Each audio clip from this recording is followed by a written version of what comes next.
this is not going to be that hard.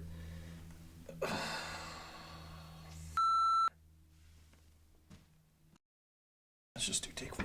Ouch. All right, so that was a lesson in get a guitar stand. Okay, what's up everybody? Johnny here, and today I'm going to talk to you all about the spider exercise, the one that most people start out with. I started out with this exercise, but I think that the way that it's commonly taught is a little bit more difficult for beginners, and I think that an absolute beginner should be doing this differently. So let me show you some of the inherent issues and the way that I think you should be doing this exercise. Okay, so the way that this exercise is commonly taught is you're going to be on the low E string, so the thick string down here. You're going to pick 1, 2, 3, 4, and you're going to move across the strings. It's the way that you're probably doing it, okay? The first issue I see with this is the way that your hand is set up or needs to set up to play on the low E string. This is very difficult for a beginner. Now, if you played another instrument, you have prior musical experience, this isn't going to be as difficult for you. But certainly, if you just started playing guitar, to get your hand in this position is going to be fairly uncomfortable, okay? So, and certainly if you have searched around at all on the internet and you see any thumbnails of somebody's hands in the spider exercise, it's going to look like this, okay? But commonly, when a beginner starts, your hand looks like that, right? It doesn't look like the setup of this, right? And this is a great way to play guitar. You know, my wrist is low, thumbs flat on the back of the neck. You can't see it, but it's flat. And then I'm arching my fingers, but it takes time for your muscles to loosen up to get to on this low E string to play this. So what I would suggest initially here is just do this 1, 2, 3, 4. Literally just go to the top string, okay? And try to go 1, 2, 3, 4. Now this is immediately going to release some of the tension in the back of your hand. And this is what I want you to do. This is like, I don't want you to just take my word for this. I want you to, if you've learned it the way that I think you learned it, which is on the bottom string, and now I'm suggesting you do it on the top string, I want you to do both things and keep your BS meter up and figure out whether or not you think that my suggested way is gonna be easier or not, okay? So certainly don't just take my word for it. So on the top string, I feel like this is easier to go 1, 2, 3, 4 than to be here and go 1, 2, 3, 4, okay?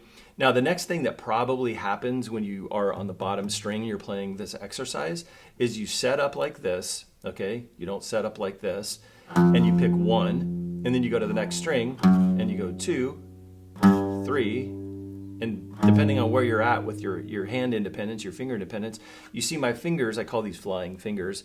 Your fingers are like way out here, okay? So this is a very long distance for a guitar player, and your fingers should be closer to the fret. So whenever you see somebody do this online, they've been playing for a while, and this kind of probably looks something similar to this, right? Where the fingers are very close to the fretboard.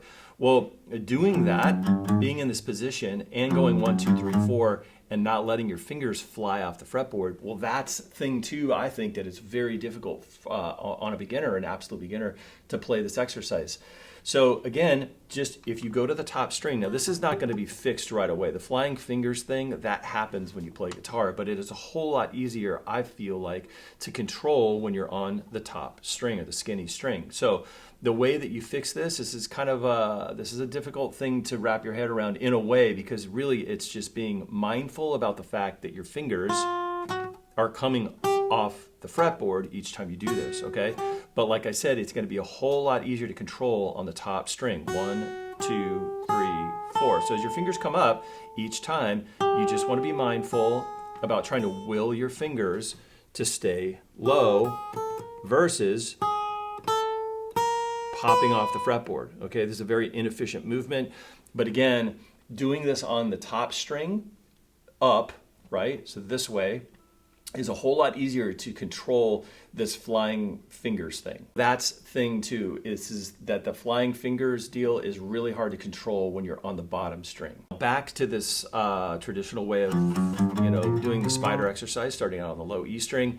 The next potential issue I think that happens with this is it's a synchronization issue. So when we go 1, 2, 3, 4, and we go to the next string, getting your right hand, your pick hand, to line up with your fretting hand is also very difficult. Okay, so synchronization is thing 3 that I think poses an issue for a beginner. So if you are on the top string, the high E string, you are still synchronizing. You still have to think about getting a nice, good, strong connection between your right, left, 1, 2, 3, 4. But what you don't have to think about is you don't have to think about moving from one string to the next string. That adds a level of difficulty in synchronization when you have to move across strings versus just staying on one string, okay? So what do we have? We have hand position that is a potential difficulty for the way that this is traditionally taught. Just getting your hand in the position with good technique. Okay, so the fix is just start this out. The fix for all of these, you guys, is just to start this out on the high E string. Thing 2 is the flying fingers. Your fingers are flying off the fretboard. That's really hard to control when you start this out on the low E string. So again, top string, it's going to be a whole lot easier to do.